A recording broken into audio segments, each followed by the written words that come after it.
Welcome back, everybody. Welcome back to the Baby Back Rib Show. Another position ranking video. Today we're going to be ranking every starting running back in the NFL so far based off of this season. I actually wasn't going to do this till the end of the year, but it was requested.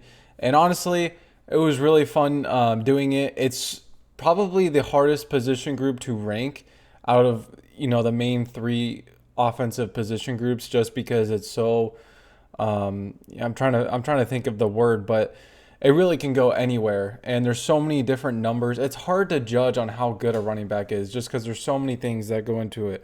Offensive line, the receiving game, and then just how explosive they are. It's so hard to gauge how good. So I kind of I redid my list a couple times just because I wanted to make sure it was good for you guys. There is going to be a lot of surprises here, probably some that you don't agree with, just because I did factor in, like I said, how good these running backs' offensive lines are. If they're really bad, then I'm giving them a little bit of a advantage over some of the running backs that have a really good offensive line. And also I'm factoring in how good they are at breaking tackles, yards after contact. So going to be some weird spots here, but just hang with me here. But coming in at number 32, we have none other than Nick Chubb, who has been so bad since he came back from his knee injury. And it was a gruesome knee injury, so this isn't super surprising, but he just hasn't been explosive. In 3 games so far coming back, he's had 113 rushing yards on 2.7, worse than the NFL among starting running backs, yards per carry. 1 rushing touchdown, and then a whopping 2 catches for 6 yards and no touchdowns in the receiving game. Previously, we had him 8th in the top 10. I had a lot of faith in him, but he's dropped 24 spots to last on our list, which I know it's only been a couple of games back, and he did have a pretty bad knee injury, but that's still pretty surprising to me, honestly. Coming in at number 31, we have Devin Singletary, who actually looked pretty good the first couple games of the season, but he's definitely dropped a little bit recently. In 7 games, he's put up 283 rushing yards on 4 yards per carry, 2 rushing touchdowns, as well as 13 catches for 87 yards and 0 touchdowns. Tyrone Tracy has looked much, much better than Devin Singletary. He's probably going to be the running back 1 by the end of the year. I did check, though. Singletary is still listed as their running back 1. So I put him here. But, yeah, he's been pretty bad recently. But, to be fair, this is one of the worst offensive lines in the NFL. Just Tyrone Tracy looks so much more efficient than him. Previously, we had him 29th, and he does drop 2 spots to number 31. Coming in at number 30, we have another, oh my gosh, probably even more disappointing than Nick Chubb, to be honest. In 7 games so far, he's put up 254 rushing yards on 4.3 yards per carry, 2 rushing touchdowns, as well as 18 catches for 97 yards and 0 touchdowns. Travis Etienne has just gotten completely phased out of the Jaguars offense. Tank Bigsby is next up for them for sure. He's looked way better than Travis Etienne. And I promise I checked. Travis Etienne is still their starting running back. He is still listed as their starter. Tank Bigsby is the second string. But, like I said, by the end of the year, that dude's going to be running back 1 in Jacksonville. But previously, we had him 6th. Really, really high on Travis Etienne. I was always a Travis Etienne fan, but he has looked buns so far this season. And he's dropped 24 spots to number 30. Coming in at number 29, we have a guy who's running behind, I think, the worst or maybe like the 3rd worst offensive line in the NFL. The Raiders' offensive line is horrible, but we have Alexander Madison. And it says 9 games, but he hasn't really played 9 games. Like, he's been the backup or 3rd string, and then now he's the starter because Zamir White is just absolute butt cheeks.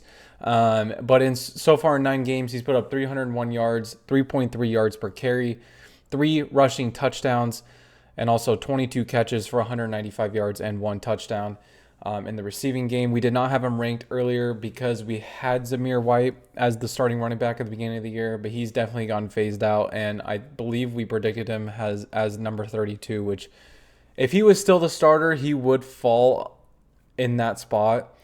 So we were correct on that end. But Alexander Madison has looked a little bit better, but 3.3 yards per carry is rough, even if you do have one of the worst offensive lines in the NFL. Coming in at number 28, we have another guy who's been disappointing, Javante Williams from the Denver Broncos. And he's had a couple good games, but I'd say so far it's been a disappointing season for him. In 9 games, he's put up 387 rushing yards on 3.8 yards per carry, 2 rushing touchdowns, and then he has 29 catches for 216 yards and 0 touchdowns. Previously, we had him 24th. He's dropped 4 spots to number 28, one of the worst starting running backs in the NFL right now, I'd say. And the running game in general in Denver. I guess Jaleel McLaughlin's looked a little bit better. I don't know. Let me know. I haven't really been following this backfield as, I have not been following this backfield at all, and I don't plan to. So let me know if you guys are Denver fans. Who's better back there? Coming in at number 27, we have the former ASU Sun Devil, Rashad White from the Tampa Bay Buccaneers. And talk about an inefficient runner. Once again, below 4 yards per carry. I mean, he's just below, but still. But what saves Rashad White on this list is his receiving effort. In 8 games, he's put up 275 yards on 3.9 yards per carry for 1 rushing touchdown, as well as 31 catches for 252 receiving yards and 3 receiving touchdowns. Previously, we had him 26th, so he drops 1 spot, but he's right around where we had him. Like I said, what saves this man is the receiving game. He just gets peppered with targets in the backfield. But much like Travis Etienne, Bucky Irving has looked a lot better. And I did check. Rashad White is still listed as their starter as of now. A guy who did take over as the starter in Cincinnati, Chase Brown at number 26 from the Cincinnati Bengals. In 9 games, he's actually looked pretty good. He's had 479 rushing yards on 4.6 yards per carry, 4 rushing touchdowns, as well as 21 catches for 98 receiving yards and 2 receiving touchdowns. We did not have him ranked previously. We had Zach Moss, who I want to say we had around like the number 19 range, which was way off. But I would say Chase Brown has actually looked really, really good. What's holding him back here is, I would say, just being in a split backfield with Zach Moss. I think if Chase Brown could take over as like the primary starter, I think that he would rank up a couple spots on this list. But yeah, so far 4.6 yards per carry in an offensive line that hasn't really been that good. I'd take that. I would 100% take that if I was a Bengals fan. Coming in at number 25, a guy who's looked sneakily good, but the Cowboys are still just cheeks, is Rico Dowd from the Dallas Cowboys, who took over as the starter over Ezekiel Elliott, undrafted, by the way. And so far in 7 games, he's put up 321 rushing yards for 4.5 yards per carry, 0 rushing touchdowns, as well as 21 catches, 163 receiving yards, and 3 receiving touchdowns. We did not have him ranked previously. We did have Ezekiel Elliott as the Cowboys starter, but we had him, I think, number 31. So Rico Dowd takes them up a couple spots here. But just kind of I would say. Coming in at number 24, we have a guy who is behind the worst offensive line in football right now, and that is Ramondre Stevenson from the New England Patriots. In 8 games, he's put up 438 yards on 3.8 yards per carry, 6 rushing touchdowns, as well as 23 catches, 99 yards, and 1 receiving touchdown. Previously, we had him 27th. He does rise up 3 spots to number 24. And like I said, what ranks him up a couple spots, because I think originally I had him like 26 or 27. I bumped him up over guys like Zach Moss and Rico Dowd because he is behind such a butt cheeks offensive line. It's not even funny. So the fact that he does have 3.8 yards per carry is pretty crazy. And honestly, he's looked pretty good. He's also kind of in a split backfield. Not as split as the Bengals, I'd say, but somewhat split with Antonio Gibson in New England. Coming in at number 23, we have Brian Robinson Jr. from the Washington Commanders. And in 7 games, he's looked pretty good. 461 rushing yards, 4.6 yards per carry on 6 rushing touchdowns, as well as 9 catches for 79 receiving yards and 0 receiving touchdowns. Previously, we had him 25th. He jumps up 2 spots But kind of in a split backfield. I don't know exactly how many snaps Austin Eckler's taken away from Brian Robinson Jr., but somewhat of a split backfield, which is what we expected going into the season. But Brian Robinson has definitely been the more efficient running back, and he's just been a very, very good piece to a very efficient Washington offense and a very surprising Washington offense. Not much more you can really say about the guy. Coming in at number 22, we have DeAndre Swift from the Chicago Bears, and I don't care what you say, the Bears' offensive line is still bad. Hasn't really allowed DeAndre Swift to do much of anything. Like, a lot of people are quick to point fingers at DeAndre Swift, call him disappointing, say he's having a bad year. But when you actually watch the Bears play, especially in the beginning of the season, DeAndre Swift would get the handoff and literally run into a brick wall. So I'm not really, 4 yards per carry is pretty good. I honestly thought he was going to be under that.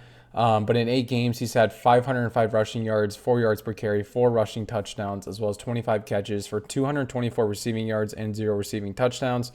He does drop 6 spots, though. We were kind of high on him, I guess, having him about middle of the pack at number 16, but he dropped 6 spots to number 22. Just kind of a safe running back, though, I'd say. Coming in at number 21, we have a guy we really haven't seen much of. I would say we've seen the least on this list, even over Nick Chubb, who's been back for 3 games. But we have Isaiah Pacheco from the Kansas City Chiefs behind the second-ranked offensive line. By the way, when I say second rank, when I'm talking about offensive line rankings, I am getting this data from, I think it's Pro Football Network. Oh my gosh, I forgot. Not PFF. Not PFF. Their shit is locked, and I'm not paying $25 a month to unlock that. Unless this takes off, I'm gonna start using PFF, man. I'll get bougie with it. But I'm pulling this from Pro Football Network, who they did their offensive line rankings today, actually updated entering Week 10, and Kansas City is ranked second. But anyways, he's only played 2 games anyways. 135 rushing yards, 4 yards per carry, 1 rushing touchdown, 7 catches, 54 yards, and 0 touchdowns. He looked pretty good the first 2 weeks. Still wanting to see more, though. We did have him 13th, and he drops 8 spots to number 21, but that's not really on him so much, I'd say. He's gotten hurt. Coming in at number 20, we have Naji Harris from the Pittsburgh Steelers, who hasn't been too bad. In 8 games this year so far, he's put up 592 rushing yards, 4.4 yards per carry, and 2 rushing touchdowns, as well as 17 catches for 152 receiving yards and 0 receiving touchdowns. We had him ranked 28th. That was really low on him going into the year. He's jumped up 8 spots to number 20. But I think this just goes with the Steelers' offense looking way better than we thought they were. But Naji has improved a bit this season, I would say, and just naturally going along with that. And I think coming up next, we're going to have a guy who this is going to be very, very controversial, and I think I'm going to get a lot of comments on this. But I think it's the next one. Let's see. I'm going to feel dumb if it's not. But before I hop into this guy and these next couple rankings, because this is kind of where it starts to get weird, I do want to say that when you're talking about running backs, touchdowns are one of the most dumbest stats you can go off of when you're ranking guys or seeing how good they are, especially at the running back level, because it means nothing. I mean, you could get a touchdown from getting a 2-yard gain just because you're right against the goal line. People get touchdowns vultured from their backup. If Derrick Henry gets I'm sorry, hold on. Let me use a better example. Let me use a better example here. Let's say that Naji Harris gets a 3-yard touchdown, and then also on the other end, a guy like Saquon Barkley gets down to the 2-yard line and then gets subbed out, and they do a tush push, and Jalen Hurts steals a touchdown. We are not going to say that Naji Harris is better than Saquon Barkley ever in our life. So I don't really like to use touchdowns. I like to use efficiency with these guys. So just keep that in mind. Yes, it is. Okay, coming in at number 19, we have Kiron Williams from the LA Rams. And in 8 games, he's put up 602 rushing yards on 3.7 yards per carry, 8 rushing touchdowns, as well as 20 catches for 116 yards and 2 receiving touchdowns. We had him 10th with, starting off the top 10.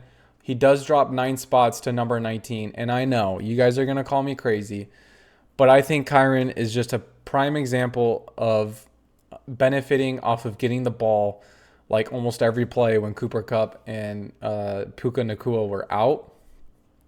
He wasn't too efficient with his rushing attempts.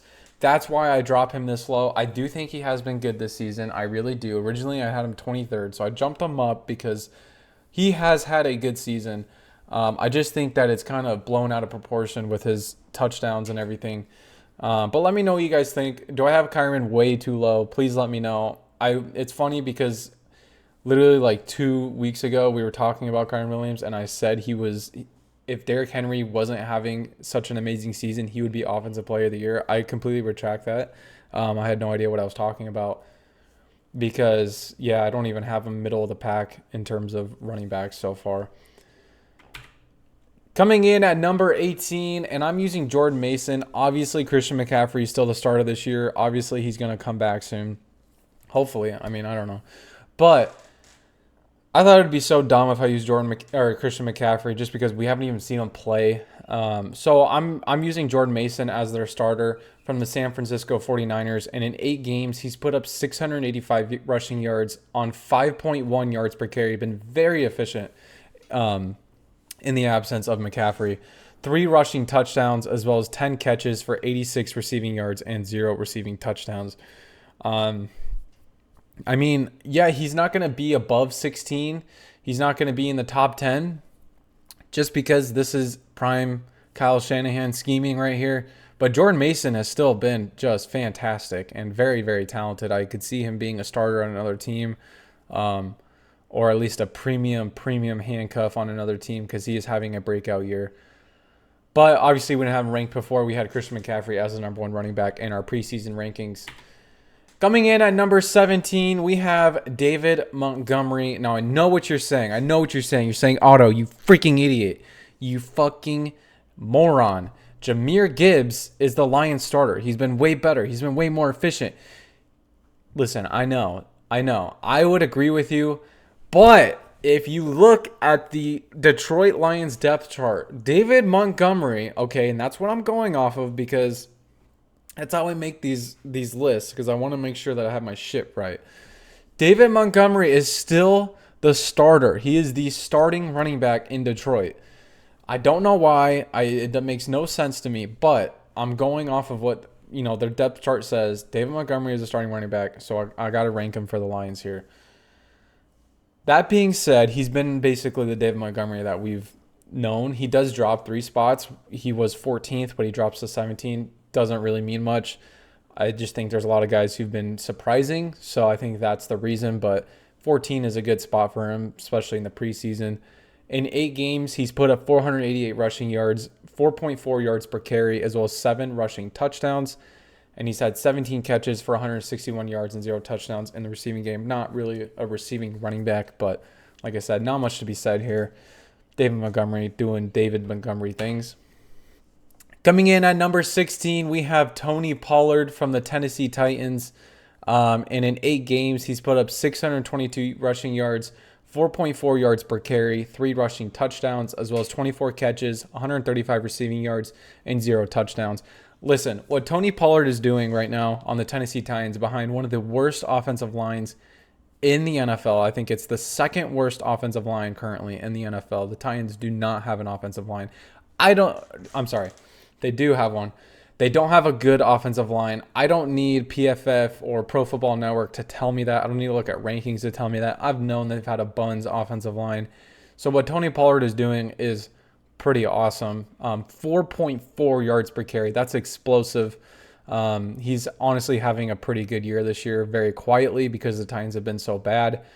But we had him 20th. He jumps up 4 spots to number 16. Love me some Tony Pollard. Coming in at number 15, we have Bree Hall from the Jets. And, oh, man, another disappointing guy here. So high on him going into the year. I think a lot of people were. Not that he's not good, but he just hasn't been what we've thought he was going to be. In 9 games, he's put up 502 rushing yards on 4 yards per carry, as well as 3 rushing touchdowns, as well as 35 catches, 327 receiving yards, and 1 receiving touchdown. We had him third. I had him third, bro. Third. Top 3 in the NFL. He drops 12 spots, number 15 to be middle of the pack. Just haven't seen enough from Bree Hall to put him any higher. I mean, he had a good start to the year, and then he's just kind of fizzled out recently. Hopefully the Jets pick it up and get their shit together so that Bree Hall can win me some money, man. Coming in at number 14, we have Jonathan Taylor. Now, this is going to be another guy that you guys are going to say, why the fuck is Jonathan Taylor number 14? Listen, I understand. I think Jonathan Taylor is behind one of the best offensive lines in Indianapolis. He's also never really done much in the receiving end, but he's still been very efficient running the ball. In 6 games, he's put up 502 rushing yards, 4.8 yards per carry, 5 rushing touchdowns, as well as 10 catches for 100 receiving yards and 0 receiving touchdowns. We had him 7th, and he dropped 7 spots to number 14. Like I said, that looks way more dramatic than it really is. Like, dropping 7 spots. I don't think Jonathan Taylor's been really good. I just think that there's been so many guys who have been surprising, have broken out, and I don't know. Like I said, way more dramatic than it needs to be. Coming in at number 13, we have Kenneth Walker III, and if you've watched any Seattle games this year, you will know the Seahawks offensive line is fucking awful. Like, they do not let Walker or Charbonnet do anything. And Kenneth Walker has been trying, trust me. In 7 games, he's put up 398 rushing yards on 4 yards per carry, 6 rushing touchdowns, and he has been really, really good on the receiving end, like pretty much almost having the same receiving numbers as last year, despite playing half the games. 30 catches for 317 receiving yards and 1 receiving touchdown. We had him 12th. He does drop 1 spot, but not much fault of his, I would say. I can't fucking talk, apparently. But I wouldn't say it's really much his fault. Like I said, the Seahawks offensive line has been bad this season, especially running the ball. They have not been able to run the ball whatsoever. And Kenneth Walker is doing the most he can, obviously, with the receiving end and how many times the Seahawks are throwing the ball. He's getting a lot of that, so you love to see it. You can make a case for Kenneth Walker behind Jonathan Taylor. Let me know. But, yeah, that's where we have him for now. And coming in at number 12, we have James Conner from the Arizona Cardinals. And in 9 games, he's put up 664 rushing yards on 4.5 yards per carry, 4 rushing touchdowns, as well as 19 catches, 167 receiving yards, and 0 receiving touchdowns. We did have him 21st coming into the year just as a safe ranking, but he's been really, really good, jumping up 9 spots to number 12. Listen, James Conner, I said this in the preseason video, and I'm saying it again. James Conner does not get enough credit for what he does in the National Football League and what he's had to overcome as well. Not only, getting cancer, but he's also had somewhat of a Baker Mayfield storyline at the running back level. Like, when he got phased out in Pittsburgh and he came to Arizona, I think he was like the 3rd string running back. He was not expected to do anything, and I remember this because I picked up James Conner, believed in him, and that was the year he had like so many touchdowns. And yeah, he's turned into, I would say, a very, very good running back in Arizona, and he's just doing the most. Veteran running back as well. And I'm telling you, man, the Cardinals' offensive line, they are so lucky that Kyler Murray and James Conner are saving their jobs because, yeah, they've looked better than expected, but Kyler Murray scrambling and avoiding sacks has definitely had a big impact on how little Kyler Murray has been sacked this year. And James Conner, so explosive, breaking tackles. He's been awesome this year. Coming in at number 11, we have a guy. Is he bleeding in that? Yo, I think my boy is bleeding in that picture. I did not realize that when I put it in. But that's kind of epic. Chuba Hubbard from the Carolina Panthers. Dude, this guy has been so good. Not expected at all. And I'll be honest with you. Like, when I made these preseason videos, I was talking about Chuba Hubbard. And this is his, 4th year? And we've never seen anything like this from him. In all the years he's played football, I think he's been the starter before. He's never done this. So this is really unexpected. And it sounds crazy, but if you asked me at the beginning of the year, who would jump up this much, Zamir White or Chuba Hubbard, I would have taken Zamir White. I honestly was super high on Zamir White. I put him at number 32 as a safe ranking, but I think Zamir White had more of a chance to break out than Chuba Hubbard did. But here we are. From the Carolina Panthers, in such a bad offense, but he has been their shining star. And in 9 games, he's put up 665 rushing yards on 5 yards per carry. 5 yards per carry in an offense like Carolina. That's ridiculous. 5 rushing touchdowns, as well as 26 catches for 108 receiving yards and 1 receiving touchdown. We had him 30th. He jumps up 19 spots. I mean, one of the lowest ceilings I could have given. This guy probably had one of the lowest ceilings I could have given at the beginning of the year, and he has jumped up 19 spots. That's ridiculous. He is this year's Jane Daniels. He's this year's Malik Neighbors, even though both of those guys are both this year. I just mean he is the running back version of them. Coming in at number 10, we have another guy who jumped up and has been pleasantly surprising. Aaron Jones from the Minnesota Vikings. Huge Aaron Jones fan over here. I love me some Aaron Jones, and he has looked really good on the Vikings.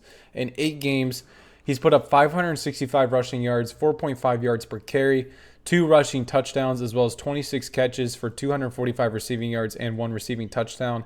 We had him 18th, and he jumps up 8 spots to crack our top 10 here. And Aaron Jones has been surprising. The Vikings offense has been surprising. Sam Darnold has been surprising. A lot of good news if you're a Minnesota fan, other than Christian Darrisaw getting hurt. Coming in at number 20, Coming in at number 9, we have Josh Jacobs from the Green Bay Packers, who's been pretty good. I mean, about as good as I would have expected, to be honest. Behind a very good offensive line. In 9 games, he's put up 762 rushing yards on 4.8 yards per carry, 3 rushing touchdowns, as well as 19 catches for 128 receiving yards and 1 receiving touchdown. We had him 11th. He jumps up 2 spots to number 9. And being within our top 10 here, he's looked really good for the Packers. Coming in at number 8, we have James Cook from the Buffalo Bills. And in 8 games this year, he's put up 496 rushing yards, 4.6 yards per carry, 7 rushing touchdowns, as well as 19 catches, 170 receiving yards, and 1 touchdown. Previously, we had him 9th. He jumps up 1 spot, but this is right where we kind of expected him to be. One thing that's interesting about James Cook is he's looked really efficient on the running side, but on the passing side, he actually isn't on par on what he has been like last year. Like, he's probably not going to have the same receiving numbers as last year is what I'm trying to say. And so I think that's kind of surprising, but I don't think it's really mattered because the Bills have still been very good. But I just find it surprising because I thought his receiving yardage and, that was what was going to take a jump this year because Josh Allen really has not had any wide receiver options or any wide receiver 1 options since Amari Cooper's come into town. But here we are.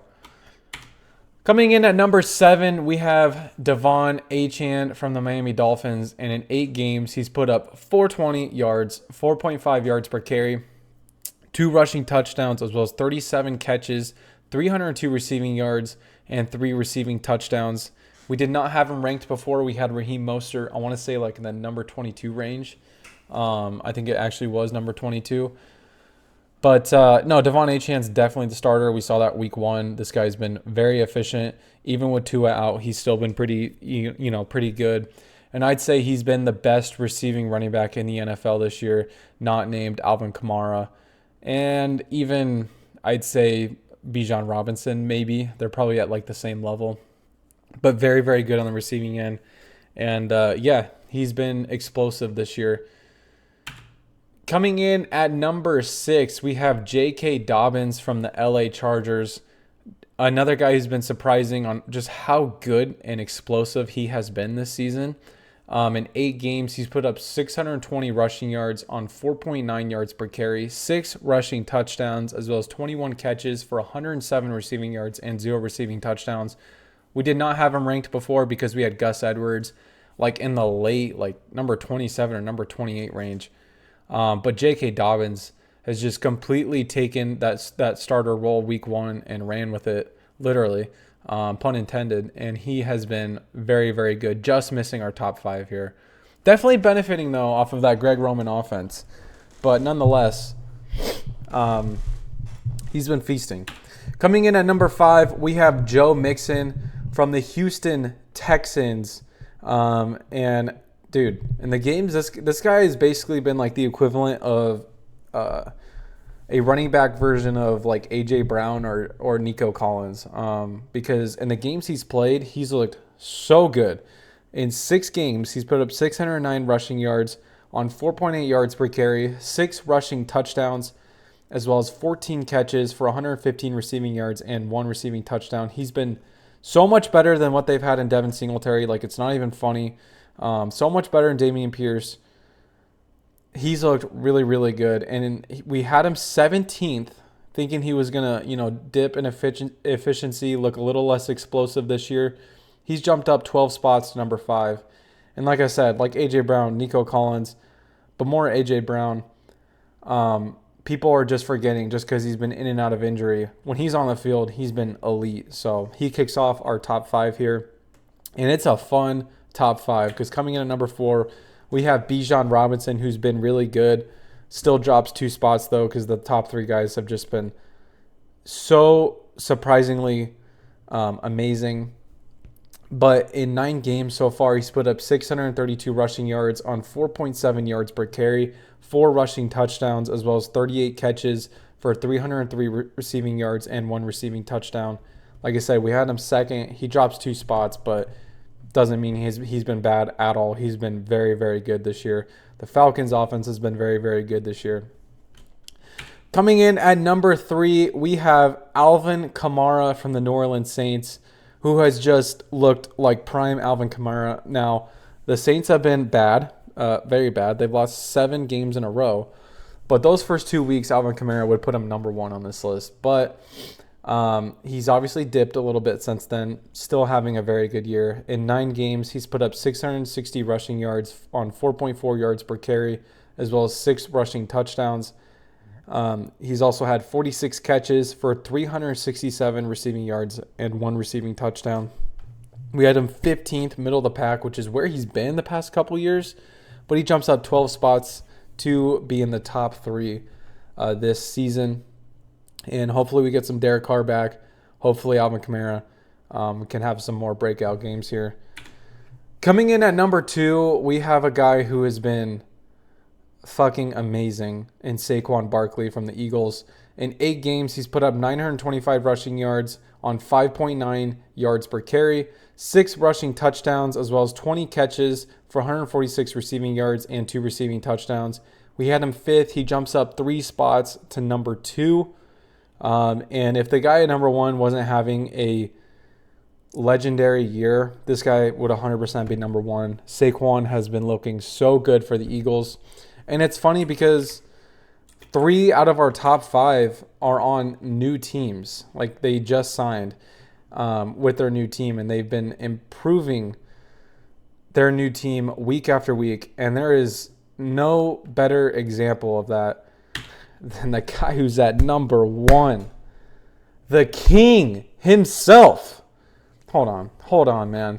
The king himself, Derrick fucking Henry. This guy, guys. Hold on. Stay with me here.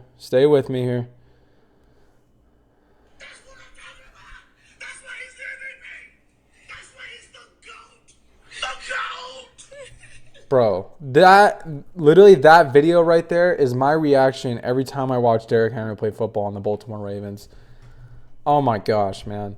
In 9 games this year, he's put up 1,052 rushing yards on 6.3 yards per carry. 6.3 yards per carry. Can you guys just sit down and realize how fucking ridiculous that is?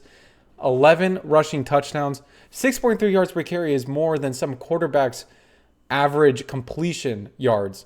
It just baffles my mind. Already has 11 rushing touchdowns, 9 catches for 93 receiving yards, and 2 receiving touchdowns as well. This dude has 13 total touchdowns, which is probably more than most teams in the NFL right now. Some teams in the NFL right now.